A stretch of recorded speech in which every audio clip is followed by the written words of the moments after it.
fail early, fail often, fail forward. It's always a little bit frustrating to me when people have a negative relationship with failure. Failure is a massive part of being able to be successful. You have to get comfortable with failure. You have to actually seek failure. Failure is where all of the lessons are. When you go to the gym and you work out, you're actually seeking failure. You want to take your muscles to the point where you get to failure, because that's where the adaptation is. That's where growth is. Successful people fail a lot. They fail a whole lot more than they succeed, but they extract the lessons from the failure, and they use that the energy, and they use the wisdom to come around to the next phase of success. You gotta take a shot. You have to live at the edge of your capabilities. You gotta live where you're almost certain you're gonna fail. That's the reason for practice. Practice is controlled failure. You're getting to your limit, getting to your limit, getting to your limit. You can't lift that, you can't do that, until you get to the point that all of a sudden your body makes the adjustment, and then you can do it. Failure actually helps you to recognize the areas where you need to evolve. So fail early, fail often, fail forward. So a dude screamed to me the other night, "Hey, Will, I want to be an actor, man. I want to be an actor just like you." People say stuff to me like that. I'm like, "Yeah, man, you can do it." Give them an encouraging word. But I was just sitting in here thinking, and it dawned on me, 99% of people that say stuff like that are not willing to do what it takes to make their dreams come true. The Marines have a saying, everybody wants to go to heaven, but nobody wants to die. And that's just real. At the center of bringing any dream into fruition is self-discipline. Something as simple as food and eating. It's not about your body as much as it is about your mind. It's getting command of your mind to be able to choose actions that are in your own best interest. Every day, we are choosing shit that's not in our own best interest. Right? So if the world is attacking you, and the world wants to fight you, and the world's trying to hold you down, so you're going to kick yourself in the balls? You're going to stop yourself from getting what you dream. Self-discipline is the center of all material success. You cannot win the war against the world if you can't win the war against your own mind. The only thing that I can see, and you can never really look at yourself, the only thing that I see that is distinctly different about me is I'm not afraid to die on a treadmill. Right? I will run. You would not be outworked. I will not be outworked. Right. Period. Yeah. You might have more talent than me. You might be smarter than me. You might be sexier than me. You might be all of those things. You got it on me in 9 categories. But if we get on the treadmill together, right, there's 2 things. You're getting off first, or I'm going to die. It's really that simple, right? So let's go back to the question about what if people block me out. There's going to be 2 options. Yeah. I'm going to get back in, or I'm going to be dead. Yeah. Right? It's like, you're not going to outwork me. It's such a simple, basic concept. It's the guy who is willing to hustle the most is going to be the guy that just gets that loose ball. He got 2. He hustled, he grabbed that one. That was going to be out of bounds, but he saved it back in. It's like the commodity that I see the majority of people who aren't getting the places they want or aren't achieving the things that they want in this business is strictly based on hustle. It's strictly based on being outworked. It's strictly based on missing crucial opportunities. I say all the time, if you stay ready, you ain't got to get ready.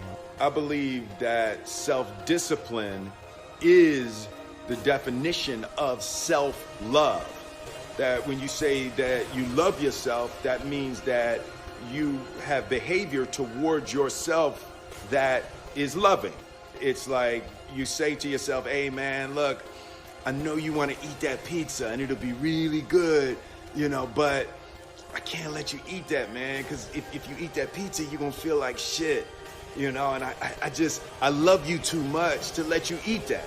And I think the word discipline has kind of gotten a bad name. We think about it in terms of punishment. I'm not talking about discipline in that way. I'm talking about discipline in the sense that you forego immediate pleasure for the exchange of long-term self-respect. Self-love is, hey, look, I know you got a test on Monday, you know, and I know you really want to go out with your friends. It's Saturday night, you want to go out, but if you fail that test, you're not going to feel good about yourself.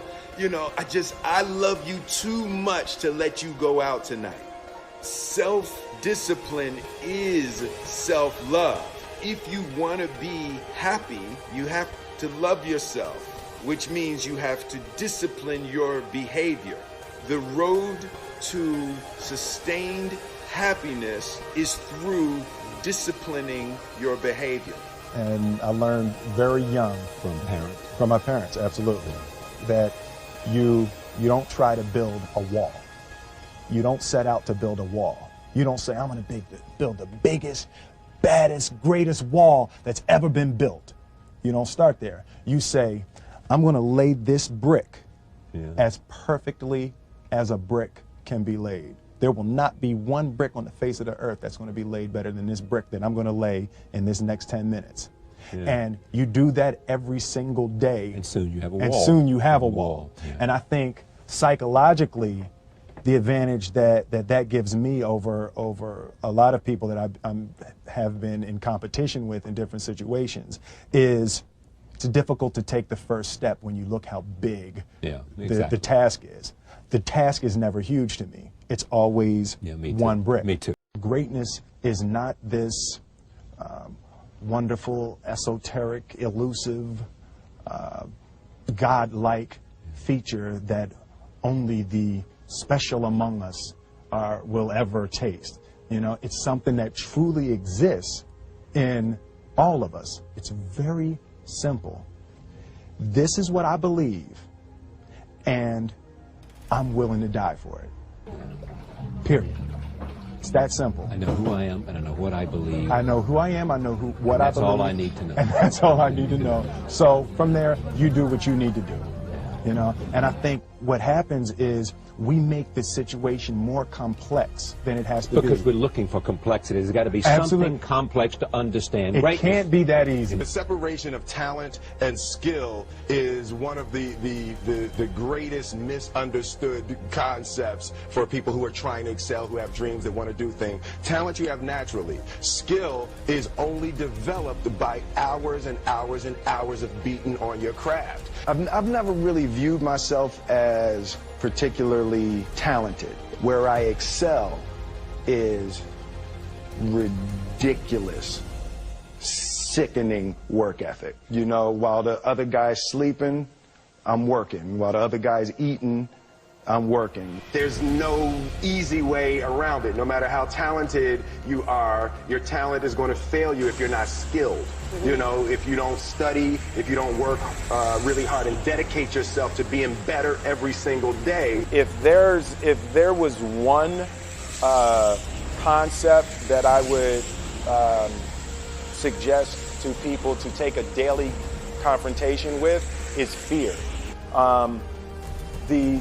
The problem with fear is that it lies, right? So fear tells you, hey, you know, if you say that to that girl, she's gonna know she has you, you know, and she'll never really be attracted to you if she knows how much you attracted to her.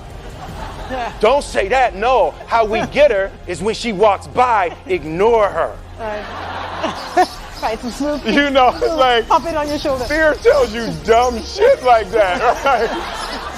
You know, so, you know, for me, the daily confrontation with fear has become a real practice for me since about three years ago.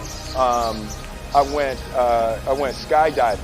in Dubai, right? And skydiving is a really interesting confront with fear, right? So everything's normal. So you fly and you go up to 14,000 feet, and you notice there's a light. It's red and it's yellow and green, right? So right now the light's red. So then you start thinking at some point the light's going to go green, but you don't know what's going to happen, right? And you wait and it goes yellow and the light goes green and somebody opens the door, and in that moment you realize you've never been in a freaking airplane with the door open. Right? Terror, terror, terror, terror, right? So you go, and then, you know, if you were smart, you sat in the back so you don't go first, right? And then people start going out of the airplane.